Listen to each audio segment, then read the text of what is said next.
But let's get in some more market opinion then. Dipan Mehta, member BSE and NSE, joins in this morning. Hi Dipan, good to see you in this morning. We've just been discussing the swift up move that we've seen for the Nifty, all the way from 6,000 that we were trading at on Feb 17 to 6,200. Do you think that these levels of 6,200 are sustainable, or is it just a momentary upswing that we're seeing for the Nifty at this point? No, I think markets are discounting positive news flow which we have seen over the past few weeks or so. The correction which came from the highs all the way to below 6,000 was on account of the scare which came in the emerging markets, and now I think the threat from there is certainly dissipating, as we have seen, and global markets also having a positive effect over here.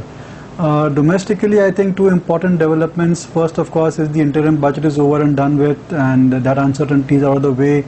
By and large, it was positive in terms of excise duty cuts and almost zero populist measures. But I think the latest up move which we have seen this week could be more to do with a favorable opinion poll which came out over the weekend, where it did show that the NDA government did make some more gains as compared to opinion polls held earlier. And I think the overall impression and the kind of situation that's getting created is that maybe the NDA will be able to scrape through. And markets are gradually discounting that. It's not going to be a sharp up move, but I think they are gradually discounting the possibility that we may have a stable government at the center, which is why we are seeing the flows improving also, and also the fact that I think the overall sentiment also is looking up over here.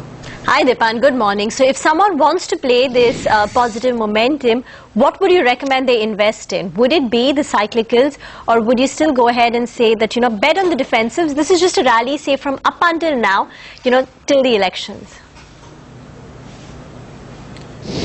I think one has to see only up to the elections, and even thereafter an investor should have a defensive strategy in place. So keeping that in mind, I think it's best to go with the pharma and the IT companies which are least affected by the election result, considering that they are export oriented and have very little exposure to the domestic market. But as a balance or as a hedge, one could also kind of be equal weight in the consumer oriented stocks as well as the private sector banks, which will also benefit from any uptick which take place in the economy, or any interest rate reductions or inflation cooling off which may take place.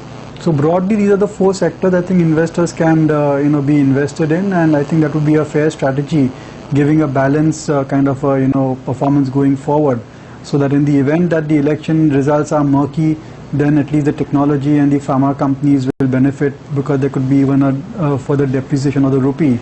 And if the election results are positive, then we have the private sector banks as well as the consumer oriented stocks which will benefit from improved economic activity. Okay, Dipan, just coming back to the flows, it has been a strong commitment that we've seen from the FIIs, at least in the past 6-7 trading sessions consecutively. What would you most likely attribute it to? One, the point that the uncertainty from the vote on account is over. Secondly, the possibility that there could be a stable formation in terms of elections and post-elections. Or third, do you think that is just more global in nature? I'd go with the last one. I think it's more global in nature, and we are seeing that with every passing year that India is getting more and more integrated with the global stock markets. And for 4 or 5 years ago, a lot of investments were coming through India dedicated funds or emerging funds. A lot more flows are coming through global equity funds which invest across developed as well as emerging markets. And as and when the sentiment towards equity globally improves, we are seeing that even domestically the flows are coming into India. So it's more to do with global risk on trade rather than anything India specific which has taken place. And I think from what we gather, the feedback and the noise coming from the foreign investors is that by and large they are getting a bit more positive on India, and some of the threats, that being current account deficit and fiscal deficit, those threats are definitely receding, and there is the hope that if there's a stable government, then it may not be possible to jump in all at one time. So I think careful bets are being placed on a positive outcome of the elections, and as well as the comfort that the current account and the fiscal deficit problems are being aggressively dealt with, and that I think is attracting some amount of investment flows. but unfortunately they are being balanced by negative domestic flows, which is why we are seeing these slow up moves taking place, and not only exaggerated or an extended move in the stock prices. Dipan, did you have a look at the news flow surrounding Gujarat Gas today, that they're looking to amalgamate most of its arms? Our understanding was that, the profitability could drag from a net cash, it could become a net debt company. The stock, however, is up close to about 8.5% to 9%. Did you have a look at this news flow and your thoughts on the stock? No, unfortunately, we don't track the stock at all, or the sector as a whole. So I would not like to comment. But if the stock is up, then obviously I think investor received the news flow positively. Dipan, how would you play the entire NBFC or bank license hopefuls? The date is getting closer, the news flow is getting even stronger. We have IDFC, which is up 3%, L&T Finance Holdings, which is up 4% today. What would your bets lie on? Or would you stay away till the news flow is out? I think it'll be a sell-on news kind of a syndrome, and a lot of the hopefuls we are known to the investors, and a lot of the upsides have got to an extent factored in and discounted.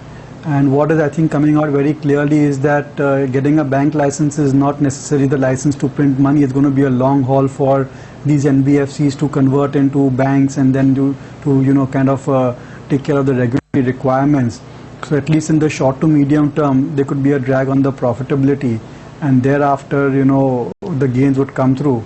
And I think what has changed over the past couple of months is that the overall sentiment in banking stocks and NBFCs is not that great. I think we saw the quarterly results which came through, and that did show a lot of stress on NPAs as well as challenges in terms of growing the loan book. So on the whole, I think investors are not that gung-ho about the banking sector per se, and this news about some of the companies getting banking licenses has been so much of discussed and threadbare. We know what the implications are, that I don't think there's anything left to be discounted. So my sense is that it's not going to make much of a difference to these companies, and as such it may turn out to be a bit of a non-event as well. Very quickly, Tata Power, Adani Power, NTPC. Stocks reacted yesterday. Have they discounted the news flow, or do you expect some more movement? How would you approach all three of them? Which one's a buy, which one's a sell at current levels? I'd sell all of them. Actually, power is not a sector that investors should be invested in. It's far too capital intensive. There's far too much government intervention, and these companies have only destroyed shareholder value. I think there are far better, interesting businesses outside the power sector, and any such upsides which may be seen in the power stocks could be an excuse to exit out completely.